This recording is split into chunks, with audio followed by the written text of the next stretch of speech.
खबर अंबाला से है, जहां पर साइकिल जागरूकता रैली निकाली जा रही है। और आपको बता दें कि ये रैली महिलाओं को जागरूक करने के लिए निकाली जा रही है, ताकि उन्हें सुरक्षा के बारे में जागरूक किया जा सके। बता दें कि उनकी सुरक्षा के प्रति जागरूक करने के लिए हरियाणा पुलिस के महिला अधिकारियों और कर्मचारियों द्वारा ये साइकिल जागरूकता रैली का आयोजन किया गया है। और बता दें कि ये साइकिल रैली पूरे हरियाणा में हर जिले में जाकर महिलाओं को जागरूक करेगी। ये साइकिल रैली पंचकूला से अंबाला पहुंची। यहां पहुंचने पर अंबाला पुलिस और आम नागरिकों द्वारा इस साइकिल रैली का माधोपुर बॉर्डर पर जोरदार स्वागत किया गया। बता दें कि अंबाला में 2 प्रोग्राम किए जाएंगे, जहां शहर से गांवों तक महिलाओं को इकट्ठा करके जागरूक किया जाएगा। उसके बाद ये साइकिल रैली दूसरे जिलों में जाएगी।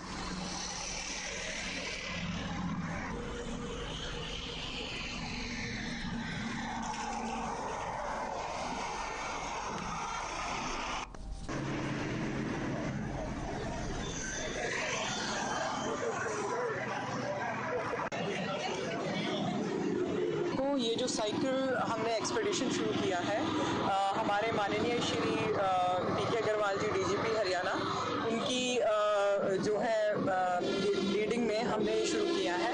और इसमें हमारा बेसिक ये पर्पज़ रहेगा कि ऑल ओवर हरियाणा के सभी डिस्ट्रिक्ट को कवर करेंगे और मैक्सिमम डिस्ट्रिक्ट्स में हम विमेन को अवेयर करेंगे for their rights and their duties also, and जो भी उनका प्रिकॉशंस जो हमने उनकी सेफ्टी से रिलेटेड है।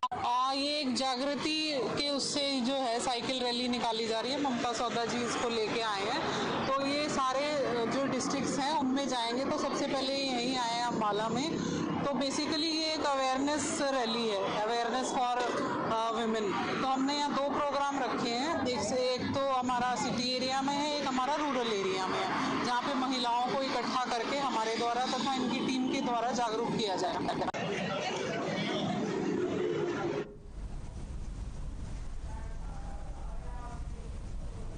और अब खबर चरखी दादरी से है, जहां पर सड़क हादसा हुआ है। और आपको बता दें कि चरखी दादरी के बाढ़ड़ा गांव की ये खबर है, जहां पर संतुलन बिगड़ने से एक कार पेड़ से टकरा गई, जिसमें 2 की मौके पर ही मौत हो गई, जबकि 2 घायलों को चरखी दादरी के सामान्य हॉस्पिटल पहुंचाया गया है और एक को गंभीर हालत देखते हुए रोहतक पीजीआई रेफर कर दिया गया है।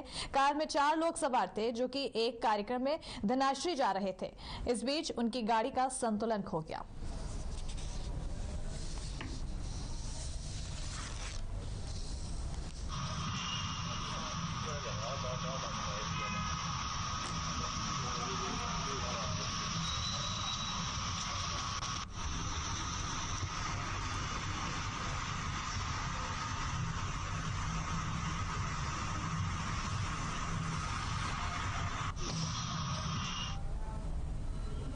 और बढ़ते आगे, जहां चंडीगढ़ से खबर है, जहां पर सीएम के मीडिया एडवाइजर ने इस्तीफा दे दिया है। आपको बता दें कि सीएम मनोहर लाल के मीडिया एडवाइजर विनोद मेहता, जिन्होंने principal media adviser Vinod Mehta ने इस्तीफा दिया है। और बता दें कि करीब 7 महीने ही उनकी नियुक्ति हुई थी और अभी इस्तीफे की कोई पुख्ता जानकारी सामने नहीं आई है। सिर्फ यही बताया जा रहा है कि उन्होंने निजी कारणों के चलते अपना इस्तीफा दे दिया है।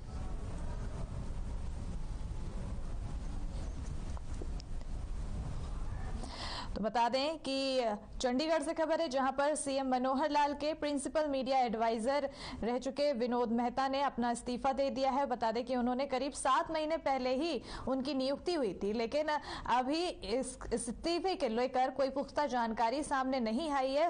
हालांकि बस अभी यही कहा जा रहा है कि उन्होंने निजी कारणों के चलते इस्तीफा दे दिया है।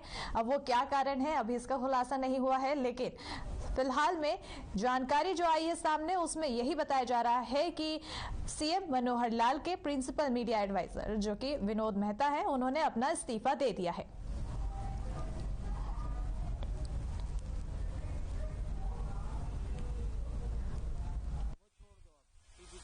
सुल्तानपुर से मोदी लाइव आ रहा है, सीधा चलेंगे सुल्तानपुर मोदी जी के पास। ठीक है, आप टॉस करते हैं। ठीक है, stand by, audio out, take. और सुल्तानपुर से पीएम मोदी संबोधन कर रहे हैं। क्या कुछ कह रहे हैं वो अपने संबोधन में, चलिए सुनते हैं। के लोगों को पूर्वांचल एक्सप्रेस की बहुत बहुत बधाई देता हूं। हमारे जिन किसान बहनों की भूमि इसमें लगी है, जिन श्रमिकों का पसीना इसमें लगा है, जिन इंजीनियरों का कौशल इसमें लगा है, उनका भी मैं बहुत बहुत अभिनंदन करता हूं। भाइयों और बहनों, जितनी जरूरी देश की समृद्धि है, उतनी ही आवश्यक देश की सुरक्षा भी है। यहां थोड़ी देर में हम देखने वाले हैं कि कैसे अब इमरजेंसी की स्थिति में पूर्वांचल एक्सप्रेस वे हमारी वायुसेना के लिए एक और ताकत बन गया है। अब से कुछ ही देर में पूर्वांचल एक्सप्रेस वे पर हमारे फाइटर प्लेन अपनी लैंडिंग करेंगे। इन विमानों की गर्जना उन लोगों के लिए भी होगी जिन्होंने देश में डिफेंस इंफ्रास्ट्रक्चर को दशकों तक नजरअंदाज किया। साथियों, उत्तर प्रदेश की उपजाऊ भूमि, यहां के लोगों का परिश्रम, यहां के लोगों का कौशल अभूतपूर्व है। और मैं किताब में पढ़ करके नहीं बोल रहा हूं, उत्तर प्रदेश के एमपी के नाते यहां के लोगों से मेरा जो रिश्ता बना है, नाता बना है, उसमें से मैंने जो देखा है, पाया है, उसको बोल रहा हूं।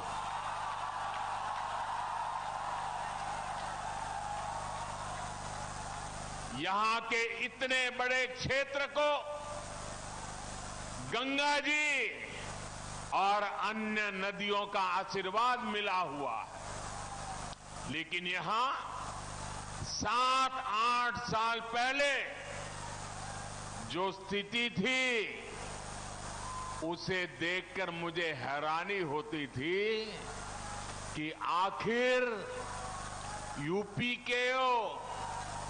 यूपी को कुछ लोग किस बात की सजा दे रहे हैं। इसलिए 2014 में जब आप सबने, उत्तर प्रदेश ने, देश ने मुझे हमारे इस महान भारत भूमि की सेवा का अवसर दिया, तो मैंने यूपी के विकास को यहां के एमपी के नाते, प्रधान सेवक के नाते मेरा कर्तव्य बनता था, मैंने उसकी बारीकियों में जाना शुरू किया। मैंने बहुत सारे प्रयास यूपी के लिए शुरू करवाए। गरीबों को पक्के घर मिले, गरीबों के घर में शौचालय हो, महिलाओं को खुले में शौच के लिए बाहर ना जाना पड़े, सबके घर में बिजली हो, ऐसे कितने ही काम थे जो यहां किए जाने जरूरी थे। लेकिन मुझे बहुत पीड़ा है कि तब यूपी में जो सरकार थी, उसने मेरा साथ नहीं दिया। इतना ही नहीं, सार्वजनिक रूप से मेरे बगल में खड़े रहने में भी उनको पता नहीं वोट बैंक नाराज होने का डर लगता था। मैं एमपी के रूप में आता था तो हवाई अड्डे पर स्वागत करके पता नहीं खो जाते थे।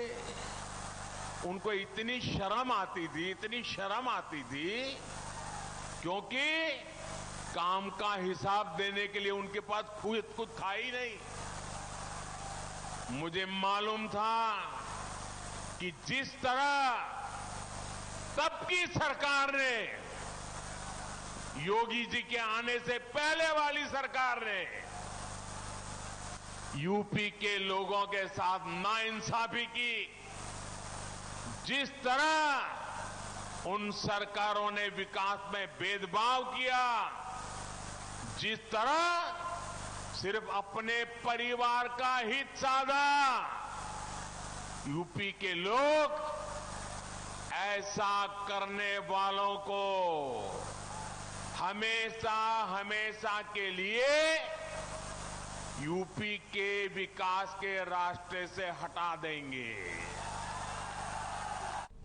ब्रेक के बाद एक बार फिर स्वागत है। चलिए बढ़ते हैं खबरों की ओर, जहां खबर सिरसा से आ रही है और जो खबर अजीबोगरीब बताई जा रही है क्योंकि कई लोगों को मैसेंजर पर बच्चों को जान से मारने की धमकी मिल रही है। आपको बता दें कि सिरसा में कुछ लोगों को फेसबुक के मैसेंजर के जरिए उनको बच्चों को मारने की धमकी दी जा रही है और जैसे ही लोगों ने उस मैसेज को देखा तो मानो उनके पैरों तले जमीन ही खिसक गई। मामला बच्चों से जुड़ा हुआ था, ऐसे में लोगों ने जरा सी भी लापरवाही नहीं दिखाई और तुरंत सिरसा के एसपी को शिकायत देकर उचित कार्रवाई की मांग की है। पीड़ित लोगों ने बताया है कि सिरसा पुलिस को ऐसे लोगों के खिलाफ कड़ी कार्रवाई करनी चाहिए। वहीं सिरसा के एसपी डॉक्टर अर्पित जैन ने भी मामले की गंभीरता को देखते हुए तुरंत साइबर सेल को जांच के आदेश दे दिए हैं और जांच के बाद ही आगामी कार्रवाई का आश्वासन भी दिया गया है।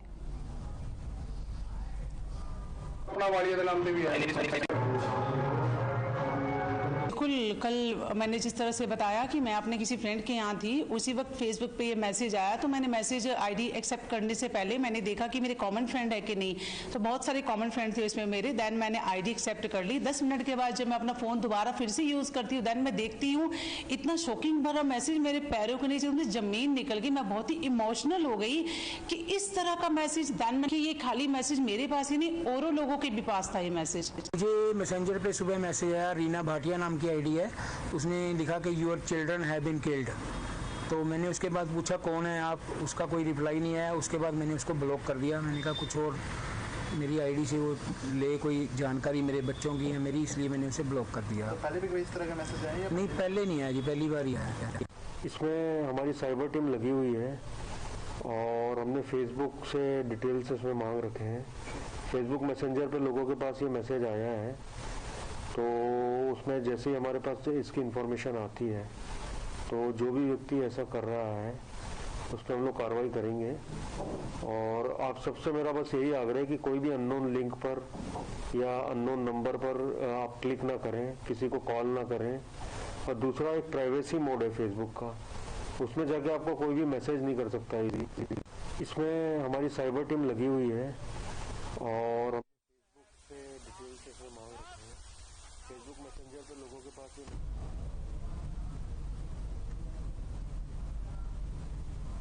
और कालावाली में आम आदमी पार्टी के राज्यसभा सांसद सुशील गुप्ता ने कार्यकर्ता सम्मेलन में संबोधित किया है और अपने संबोधन के दौरान उन्होंने हरियाणा सरकार पर जमकर निशाना साधा है। उन्होंने हरियाणा सरकार पर भ्रष्टाचार बढ़ाने के आरोप लगाए हैं और उन्होंने कहा है कि सिरसा में सैकड़ों करोड़ों रुपए का घोटाला हुआ है, जो कि सिरसा के विधायक और अधिकारियों की मिलीभगत से हुआ है। उन्होंने ये भी कहा कि हरियाणा सरकार ने रजिस्ट्री को घोटाले के लिए नगर पालिकाओं को अधिकार दे दिया है और कालावली शहर और ग्रामीण क्षेत्र की इकाई को उन्होंने गठन किया है, जिसमें नए अध्यक्षों की नियुक्ति भी की गई है।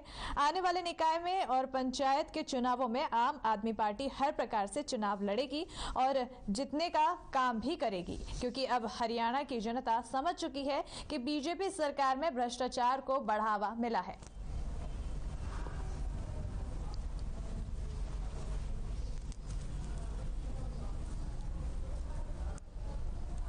अंदर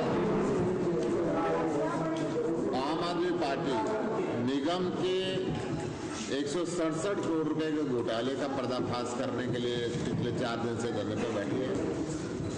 वहां के विधायक और अफसरों की मिलीभगत से जो सिरसा के सौंदर्यकरण के लिए 167 करोड़ रुपए आएंगे। क्षेत्रीय निवासियों को मानना है कि वहां पे 1 रुपए भी खर्च नहीं हुए। जो थोड़े बहुत पैसे खर्च हुए वो कुछ दिनों बाद वो सारी टाइलें टूट गई और वो पैसा किस किस के बीच के अंदर बटा। आरटीआई लगा के भी इसका सवाल मांगा गया, परंतु आज तक उसका जवाब नहीं आता। जितनी दिल्ली की गतिविधियां हैं, चाहे शिक्षा के क्षेत्र में, चिकित्सा के क्षेत्र में, बिजली के क्षेत्र में, पानी के क्षेत्र में,